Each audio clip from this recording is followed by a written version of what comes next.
सर्वनाम। सर्वनाम की परिभाषा। संज्ञा के स्थान पर प्रयुक्त होने वाले शब्द सर्वनाम कहलाते हैं। संज्ञा का प्रयोग भाषा को अधिक प्रभावी, आकर्षक और विविध बनाने के लिए किया जाता है। सर्वनाम की संख्या 11 है, जैसे मैं, तू, आप, यह, जो, सो, कौन, क्या, कोई और कुछ। ये सभी मौलिक सर्वनाम कहलाते हैं। जब इन पर कारक चिन्हों का प्रभाव पड़ता है तब ये यौगिक रूप बन जाते हैं। हमने पहले देखा मौलिक सर्वनाम में कौन, ये देखा ना हमने। ये सभी मौलिक सर्वनाम हैं।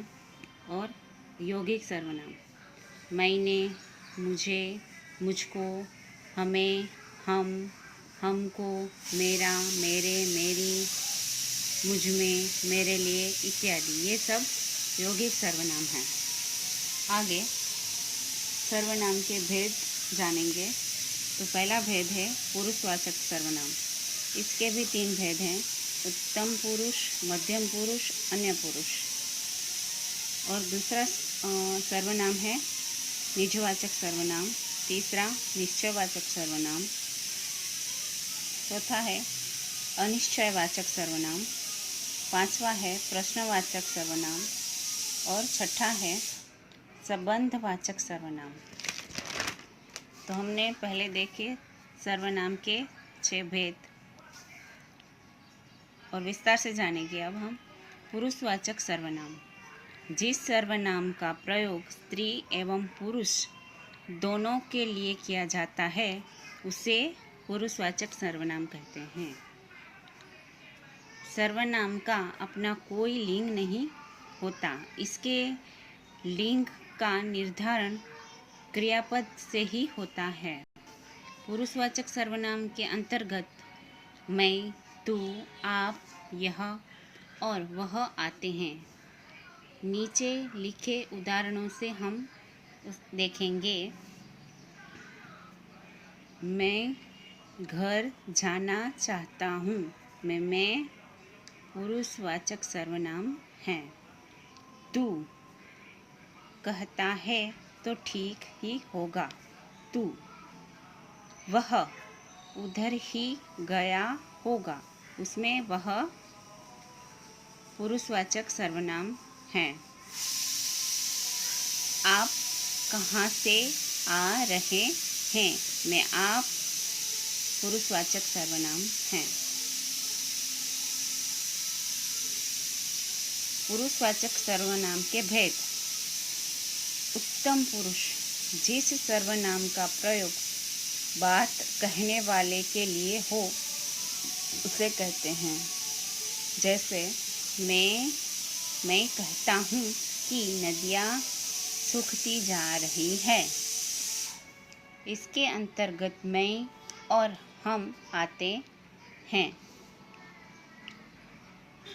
मध्यम पुरुष जिसे कोई बात कही जाती है उसके लिए यह सर्वनाम का प्रयोग होता है। इसके अंतर्गत तू, तुम और आप आते हैं। तीसरा सर्वनाम पुरुषवाचक का तीसरा भेद अन्य पुरुष। जिस सर्वनाम का प्रयोग उसके लिए ही हो जिस सर्वनाम का प्रयोग उसके लिए हो जिसके विषय में कुछ कहा जाता है। जैसे मैंने आपको बताया था कि वह पढ़ने में बहुत तेज है। जिसमें मैंने उत्तम पुरुष है, आपको मध्य पुरुष है और वह अन्य पुरुष है। पुरुषवाचक सर्वनामों के 2 वचन होते हैं: कारक, कर्ता, कर्म और संबंध। उत्तम पुरुष के एकवचन बहुवचन, मध्यम पुरुष के एकवचन बहुवचन, अन्य पुरुष के एकवचन बहुवचन। कर्ता में मैं, हम, एक वचन में मैं और बहुवचन में हम। मध्य पुरुष के एक वचन बहुवचन तू, तुम। अन्य पुरुष के एक वचन बहुवचन यह, वह, ये, वे। कर्म, कर्म के एक वचन उत्तम पुरुष के मुझे, मुझको, हमें, हमको। मध्यम पुरुष के एक वचन बहुवचन कर्म में तुझे, तुझको, तुम्हें, तुमको। एक वचन बहुवचन अन्य पुरुष इसे, इसको, उसे, उसको। बहुवचन इन्हें, इनको, उन्हें, उनको। कारक संबंध मेरा, मेरे, हमारा, हमारे। तेरा, तेरे, तुम्हारा। अन्य पुरुष एकवचन बहुवचन इसका, उसको, उसके, उसके, इनका, उनका, इनके, उनके, इनकी, उनकी। उत्तम पुरुष में मेरी, हमारी, तेरी, तुम्हारे, तुम्हारी, इसकी, उसकी, इनकी, उनकी। अब हम दूसरा सर्वनाम का भेद देखेंगे। निजवाचक सर्वनाम। जिस सर्वनाम का प्रयोग कर्ता कारक स्वयं के लिए करता है उसे निजवाचक सर्वनाम कहते हैं। इसके अंतर्गत आप स्वयं, खुद, स्वतः आदि आते हैं। आप कहाँ से आ रहे हैं? इस वाक्य में आप का प्रयोग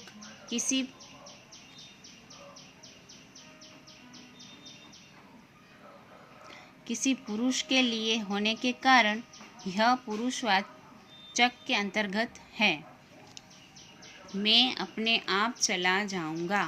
यहाँ मैं कर्ता ने आपका प्रयोग स्वयं के लिए किया है, इस कारण यह निजवाचक के अंतर्गत आएगा। अब हम तीसरा निश्चयवाचक सर्वनाम देखेंगे। जिस सर्वनाम से किसी वस्तु या व्यक्ति अथवा पदार्थ के विषय में ठीक ठीक और निश्चित ज्ञान हो उसे निश्चयवाचक सर्वनाम कहते हैं। इस सर्वनाम अंतर्गत यह वह आते हैं। आजकल यह कुछ नहीं खाता पीता है, जिसमें यह निश्चयवाचक सर्वनाम है। वह अपने आप खा लेता है, वह निश्चयवाचक सर्वनाम है। अब हम चौथा सर्वनाम अनिश्चयवाचक सर्वनाम देखेंगे। वह सर्वनाम जो किसी निश्चित वस्तु या व्यक्ति का बोध नहीं कराए उसे अनिश्चयवाचक सर्वनाम कहते हैं। आपके घर पर कोई आया है, कुछ देर कीजिए, कुछ काम करो। मैं, कोई, कुछ ये अनिश्चयवाचक सर्वनाम है। प्रश्नवाचक सर्वनाम।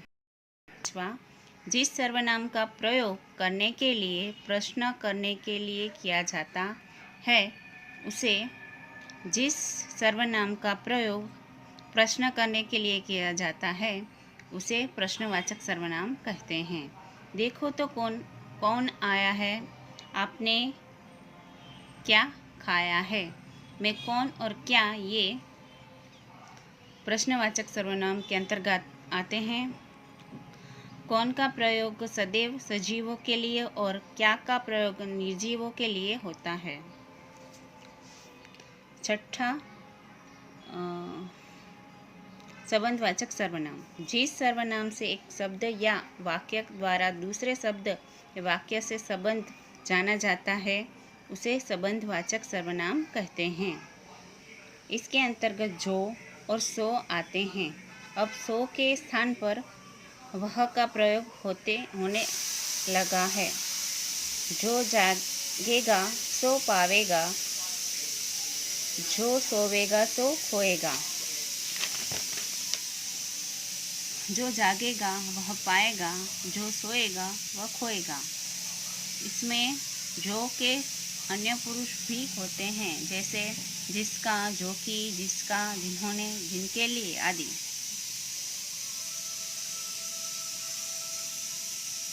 अब ये जो हमने सर्वनाम की परिभाषा और भेद देखे, उसमें मैंने कुछ सवाल निकाले हैं, जिसमें पहला सवाल है, प्रश्न है, सर्वनामों की कुल संख्या कितनी है? सर्वनामों की कुल संख्या कितनी है? इसका उत्तर आपको कमेंट में ज़रूर बताना है। 8, 10, 11, 12। इसमें कौन सी संख्या सर्वनाम की है? जिसका किस सर्वनाम का यौगिक रूप है? जो, सो, वह, ये। हमने आगे अभी देखा था। इसका, जिसका किस सर्वनाम का यौगिक रूप है? सर्वनाम पद के अंतर्गत आता है विकारी, अविकारी, अव्यय, उक्त तीनों।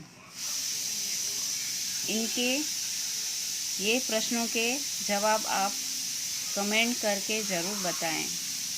ये वीडियो आपको कैसा लगा कमेंट करके ज़रूर बताएं। Thank you.